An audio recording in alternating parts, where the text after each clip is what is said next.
Hezbollah అంతమే లక్ష్యంగా దాడులు కొనసాగిస్తోంది Israel. ఇప్పుడు హెజ్బొల్లాను వేటాడుతూ రాజధాని బీరూట్కు చేరుకున్నారు ఇజ్రాయెల్ భద్రతా దళాలు.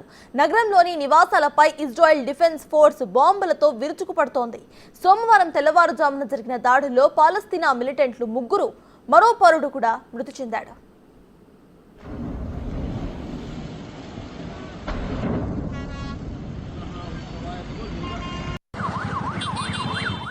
ఇప్పటి వరకు హెజ్బొల్లా స్థావరాలను టార్గెట్ గా చేసుకున్న ఇజ్రాయెల్ బీరూట్లోని నివాస ప్రాంతాలపై దాడులు చేస్తోంది. దీంతో ప్రాణ నష్టం మరింత పెరిగే ఛాన్సెస్ ఉన్నట్లుగా తెలుస్తోంది. అయితే హెజ్బొల్లా ఉగ్రవాదులు సామాన్యుల ఇళ్లలో ఆయుధాలు, క్షిపణులు దాచిపెట్టారని, వాటిని నిర్వీర్యం చేసే క్రమంలోనే దాడులు చేస్తున్నామని ఐడిఎఫ్ ప్రకటించింది. పౌరులు ఆ ఇళ్లను ఖాళీ చేసి వెళ్లిపోవాలని హెచ్చరికలు జారీ చేసింది.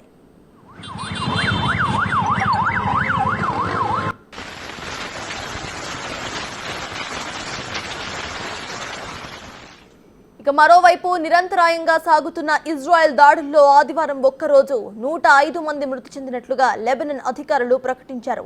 మరో 350 మందికి పైగా గాయపడినట్లుగా వెల్లడించింది.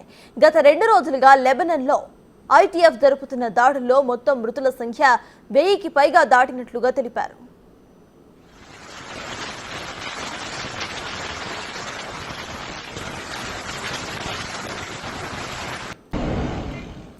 బీరూట్లోని దాహియా ప్రాంతంలో ఉన్న హెజ్బొల్లా కేంద్ర కార్యాలయంపై ఇజ్రాయెల్ యుద్ధ విమానాలు విరుచుకుపడ్డాయి.